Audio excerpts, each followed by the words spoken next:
로마서는 의롭게 되는 그 방법에 대해서 행위가 아니다. 예수님이 행하신 십자가다. 예수님의 십자가가 우리의 죄를 사한다. 그것을 꼭 붙들어야 된다라는 것을 우리에게 잘 말씀해 주는데요. 특별히 오늘 본문이 그 중심에 있습니다. 유대인과 이방인을 비교하죠. 유대인들은 그들이 날 때부터 하나님의 자녀다. 모세를 통해 율법을 받았다. 그 율법이 자기들에게 있다. 율법을 통해서 의에 이른다. 라고 자부했지만 오히려 결과는 그렇지 않았다라는 것입니다. 유대인들은 율법을 의지했지만 의로움에 이르지 못했고, 반대로 이방인들은 율법을 가진 적도 없는데 율법의 문외한이었는데 그들은 의로움에 이르렀다.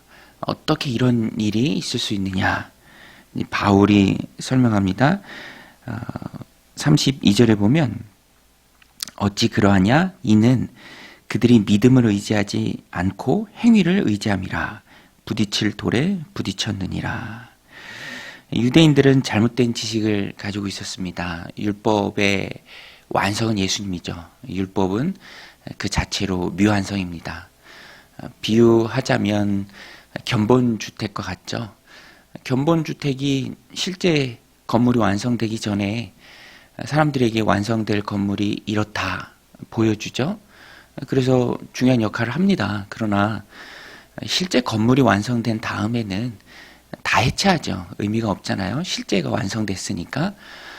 견본주택은 모양만 보여주는 거지 실제적인 기능은 못합니다. 물도 안 나오고 난방도 안 되고 냉방도 안 되고 그냥 미리 보여주는 이정표와 같은 역할입니다. 거기까지죠. 건물이 완성된 후에는 이제 거기 들어가서 하는 게 맞죠. 예수님이 율법의 마침이고요. 완성입니다. 율법은 그 예수님을 가르쳐주는 이정표의 역할입니다. 거기까지예요. 그러니까 미완성 붙들고 완성의 길로 나아가는 것은 불가능하죠. 실제는 예수님입니다. 그래서 하나님이 정하신 구원의 방법은 예수님이에요. 그 예수님을 시온에 두신 분이 하나님이시죠. 예수님이 기준입니다. 부딪혀서 깨질 수도 있고요. 부끄러움을 당하지 않을 수도 있습니다. 디딤돌 같이 예수님을 믿는 자들에게는. 그래서 33절에 보면 32절도 보면 어찌 그리하냐 이는 그들이 믿음을 의지하지 않고 행위를 의지함이라. 부딪힐 돌에 부딪혔느니라. 이 부딪힐 돌이 바로 예수님으로 말미암는 구원의 길입니다. 그들은 믿지 않았기 때문에 부딪혔죠. 그런데 이 예수님을 두신 분이 구원의 방법으로 주권적으로 지정하신 분이 하나님이십니다. 33절에 기록된 바 보라 내가 걸림돌과 거치는 바위를 시온에 두노니 그를 믿는 자는 부끄러움을 당하지 아니하리라 함과 같으니라. 여러분, 예수님이 구원의 기준이십니다. 예수님 외에는 천하 인간에게 구원받을 만한 이름을 주신 일이 없고요. 예수님이 길과 진리 생명이죠. 예수님을 통해서만 하나님께로 나아갈 수 있습니다. 당연하죠. 예수님이 하나님의 아들이신데 하나님께서는 그 아들을 십자가에 내어주셨죠. 얼마나 큰 의미가 있습니까? 그래서 예수님 외에 구원의 길을 하나님은 우리에게 주신 일이 없습니다. 율법을 행함이 아니요 예수님을 믿음으로 구원을 받습니다. 지킬 수 없는 율법을 내가 지키는 것은 불가능하죠. 율법을 온전히 이루시고 지키시며 이루신 주님을 믿는 그 믿음으로 의에 이룹니다. 그래서 초점은 예수님이시다. 그래서 10장에 가면은 이것을 쭉 설명하는데요. 바울의 이스라엘에 향한 그런 진심 어린 마음이고요. 또 올바른 지식을 이스라엘 백성들이 갖기를 원하는 마음입니다. 자기 의를 세우려고 힘써 일했지만 노력했지만 자기 의를 세우는 것이기 때문에 오히려 더 복종하지 않는 길로 나아갔다라는 것입니다. 10장 1절부터 보면은 형제들아 내 마음에 원하는 바와 하나님께 구하는 바는 이스라엘을 위함이니 곧 그들로 구원을 받게 함이라. 내가 증언하노니 그들이 하나님께 열심히 있으나 올바른 지식을 따른 것이 아니라 하나님의 의를 모르고 자기 의를 세우려고 힘써 하나님의 의에 복종하지 아니하였느니라. 그리스도는 모든 믿는 자에게 의를 이루기 위하여 율법의 마침이 되시느니라. 예수님이 초점입니다. 예수님이 율법의 마침이죠.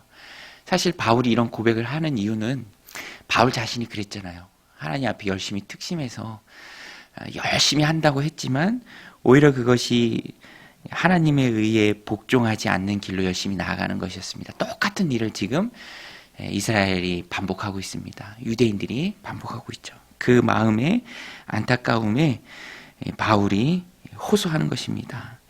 자기 의를 세우려는 것뿐이다. 오히려 하나님께 복종하지 않는 길로 더 힘있게 나아가는 것이다. 영적 자기 교만이죠. 그리스도의 십자가가 하나님의 구원 방법입니다. 스스로 이루려는 것은 그것이 불가능한 일이기 때문에 헛된 노력입니다. 여러분, 사람은요 다 물에 빠진 자들이에요. 누가 건져줘야 나올 수 있는 것이지 스스로 헤어 나올 수가 없습니다. 수영해서 나오면 되죠. 물론 수영해서 한강은 건널 수 있죠. 도보 해협은 건널 수 있습니다. 현해탄은 건널 수 있어요. 그러나 태평양은 불가능하죠. 예수님이 해놓으신 거예요. 예수님이 율법의 마침입니다. 그리고 그 예수님을 믿음으로써 우리가 의에 이르는 것입니다. 스스로 무언가를 이루려는 노력은 헛된 것이고요. 하면 할수록 바닷물 퍼마시는 것처럼 더 갈증을 느낄 뿐입니다. 우리는 죄인이기 때문에 이 죄를 가지고 하나님 앞에 설 수는 없고요. 이 죄를 씻겨주시는 예수의 피, 우리 찬양했던 것처럼 나를 온전히 세우는 것은 예수님의 피밖에 없습니다. 그 예수님의 피를 의지하고 나아갈 때 그때 자기 의가 없어져요. 그리고 겸손해집니다. 자랑할 것이 없죠. 믿음으로 구원을 얻죠. 그것은 하나님의 은혜요 선물입니다. 그래서 우리가 자랑할 것이 없습니다. 우리의 죄를 씻기는 것은 예수의 피입니다. 이것이 왜 중요한가 하면 자기 의를 의지하면은 항상 비교하고요. 또 남을 업신여기게 되고 또 자기가 의가 줄어들었을 때는 구원 자체가 흔들리게 됩니다. 그러니까 신앙생활이 늘 불안하고 긴장감이죠. 우리가 다른 건 다 흔들려도 절대로 흔들리지 말아야 할 것은 우리의 구원이죠. 구원받은 하나님의 자녀다라는 그 마음입니다.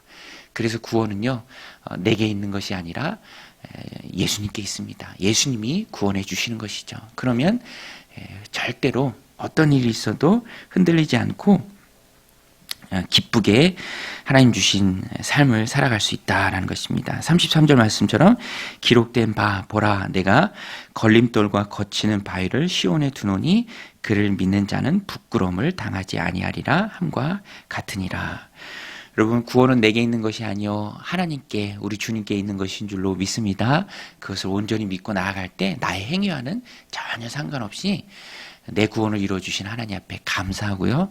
또 겸손한 신앙생활을 해갈 수 있습니다. 흔들리지 않는 확고한 신앙생활을 해나갈 수 있습니다. 오늘 바울이 말한 것처럼 율법이 아니라 율법이 가르쳐주는 예수님을 믿는 그 믿음으로 의로움에 이르고 또 흔들리지 않는 구원의 확신으로 하나님 주신 삶을 살아내는 기쁜 오늘 하루가 되시기를 주님의 이름으로 간절히 축원드립니다. 우리 같이 말씀 붙들고 기도하며 나아가겠습니다.